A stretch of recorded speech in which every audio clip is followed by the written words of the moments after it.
Hey you guys, I found another amazing A-frame, and this one is called the Texas A-frame in Wimberley, Texas. It was built by a couple from the Northeast, Jana and Andy, and you don't want to miss this conversation. They were so kind to be transparent about learnings that they had while they were building, things they're glad they did, things they're not so glad they did. You definitely don't want to miss this conversation. Let's go check it out.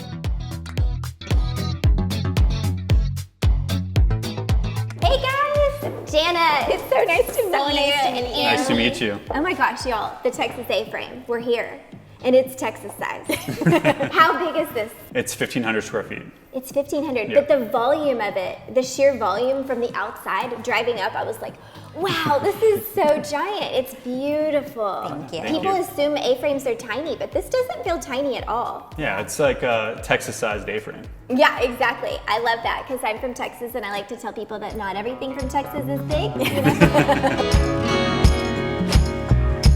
It's 3 bedrooms, 2 baths, 3 floors. So our 3rd floor is a meditation loft. We also have a reading area on the 2nd floor, and we really focused on ensuring that the space is just open and inviting and welcoming. And so we did that through a lot of the design decisions and, a lot of the construction components as well. So talk to me about this. This has a downdraft. Yes. And so this whole cooking area, what were your design thoughts behind it? Yeah, so it is a downdraft range, and so we thought about doing tile on the back wall just to kind of protect the drywall and make sure that anything that comes up, flames, etc., the wall is protected, but we wanted to hold off. We decided not to and keep it really nice and clean, and I think we're very happy with the decision because there's a couple scuffs here and there that have happened over the past year, but other than that, it's been very clean, and so we're very happy with the decision. Beautiful. Yeah. What did you call the design style as you were? Do you have a coined phrase? Yeah, it's an interesting question. I can't say there's one specific design style that we anchored on, but what we tried to do is incorporate nature as much as possible. And so we focused on bringing the outdoors in and sticking to a neutral palette throughout to really allow the greenery, the landscape to really come to life inside. Now, I've been in A-frames where there's 2 levels, but I've never seen a 3rd floor. Where did you guys, that was an on-the-fly decision, or did y'all have that planned?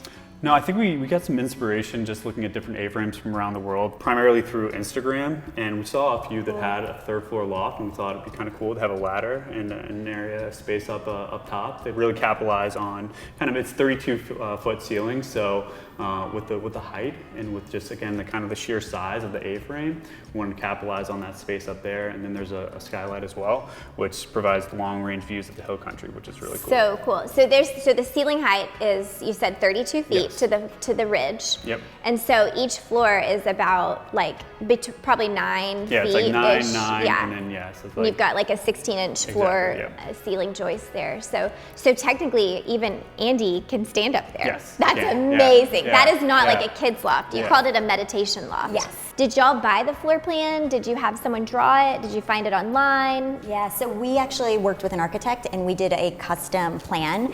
You did a custom plan? We Okay. did. We really, we looked into various kits, but at the end of the day, we knew we wanted to do something custom so that way we can really make every decision and be super intentional about how we're utilizing this space and optimizing space, because in an A-frame, space is key, and so we wanted that opportunity to do so. That's perfect. I find that when people try to buy plans online, it never really works. They might get some ideas from it, but you generally can get those same ideas just through Pinterest and Instagram. Mm-hmm. Once you buy a plan, it's you feel like you're locked into it, and then you realize that that's not exactly what I want. You start changing things, and as we see with remodels, sometimes trying to change something to make it what you want is harder than just starting from a blank piece of paper. For sure. Yeah. So I would recommend to people listening and watching this, it's better to just start from a piece of paper. My dad would have started on a napkin in a restaurant and just start brainstorming with a pen. Yeah. 100%. What would you say is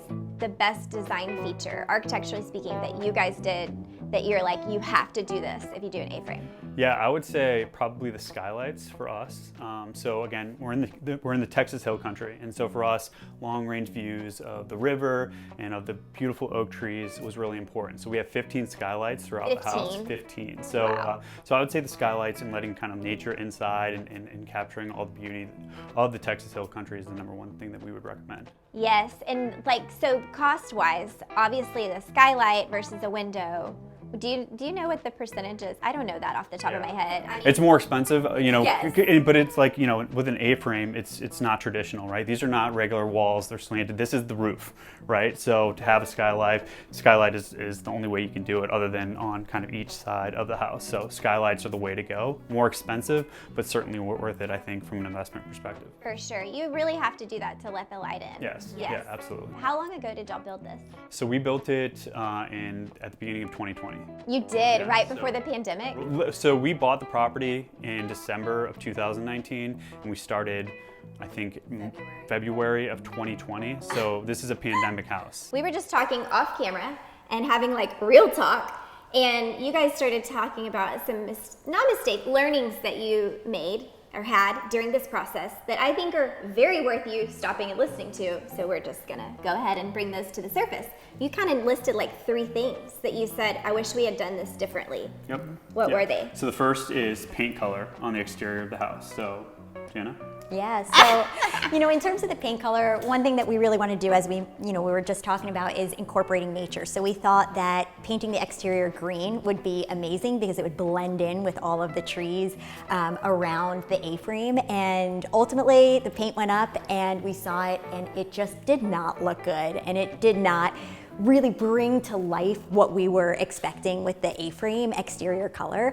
And so after a bit of time, we sat on it, we slept on it, and we decided to change the paint color. The whole A-frame had been painted. Yes. Yeah, the second one was we really wanted to fiercely protect the profile, the exterior profile of the house, because it's just so dramatic in A-frames, and so we did that to a large degree with not having any power poles, power lines down here at the property where the house is. The septic is buried and you can't really see it, as well as the well house that's up on a higher portion of the property, so it's not visible down here where the house is.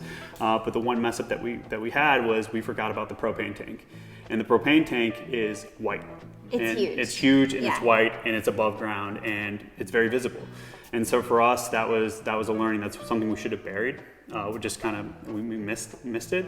We're gonna fix it with some landscaping and kind of cover it up so it won't really be visible. But if we could go back, take a step back, it's really, really important that when you pull up to an A-frame, that you just see the structure, right? Nothing else that's gonna take anything away from it. All right, what's the last one? Kind of the third.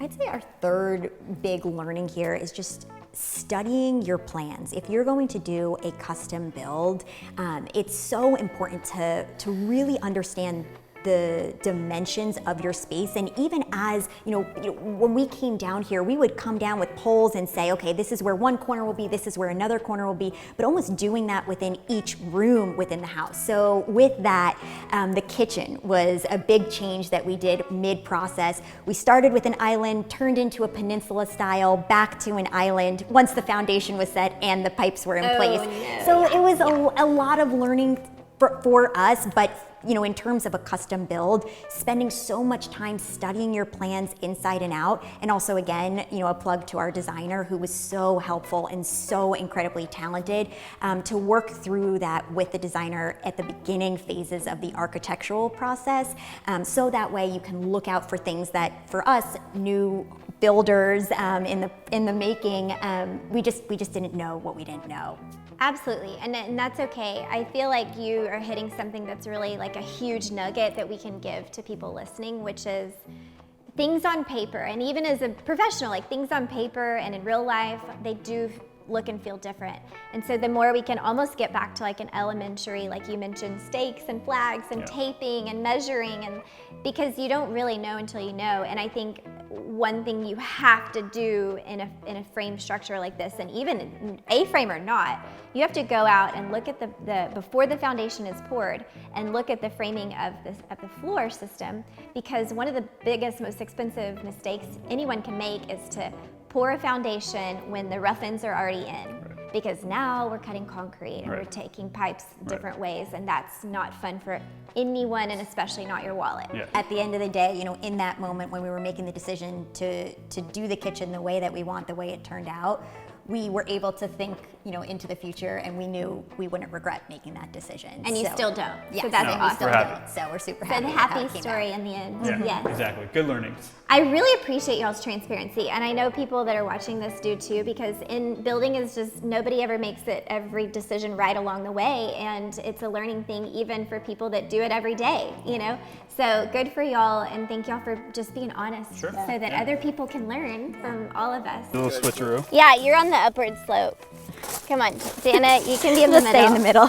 I mean, you know, when I interview people, I always end up on the downside, and it's not a good place to be. Okay, Jana and Andy, thank y'all so much. So this A-frame, 1,500 square feet, 32-foot ridge line to the ceiling, 3 bedrooms, 2 baths on how many acres? 6 acres. 6 acres in Wimberley, Texas. The Texas-sized A-frame. Got it. Neither of y'all are from Texas. That's okay. We'll forgive you. It's an amazing property. I'm so grateful that we got to do this.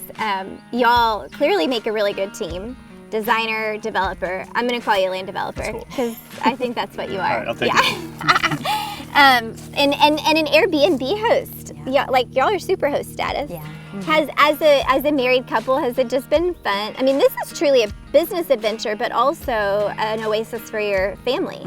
So has Airbnb hosting been a good thing for you as a couple and as a family, financially and also like emotionally? Has it been fun? Yeah, we've had so many learnings through the experience, and I'd say even just one of our favorite things from an Airbnb short-term rental is the guests, and you know, ensuring that we provide just an absolutely incredible guest experience. And we've met some really lovely people through just Airbnb and the guests, and they're staying, and we have a guest book, and it's just so great to see them creating memories here. And we're excited for this to just be a space for people to create memories, you know, that'll last a lifeline. Thank y'all so much. This was so much fun, and I appreciate what y'all did, and I hope that you guys have felt inspired by them, because we've gotten a lot of good nuggets from you guys. So, you guys, after Jana and Andy left, I went and picked up the kids from daycare, and Joey and the kids and I are hanging out here, obviously. What better place to end the day than a cowboy pool? I'm telling you what.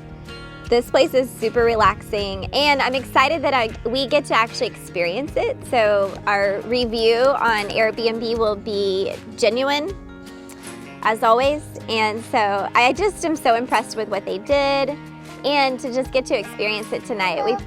You're cold, I know. Hold on 1 second, baby girl. But thank y'all for joining.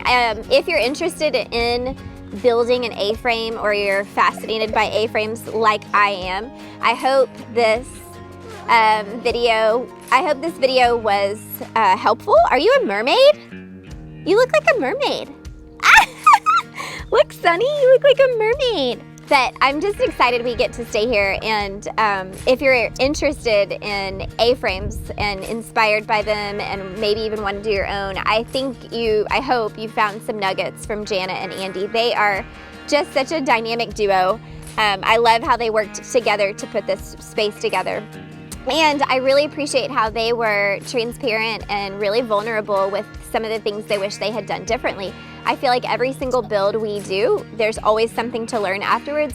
So I hope you learned, you know, if you're doing your own thing, please leave comments, leave questions. I think Jana and Andy would be super happy to answer questions here as well, and I can help facilitate that. So you guys, please keep coming back. Thank you for joining us. If you haven't already, hit that subscribe button.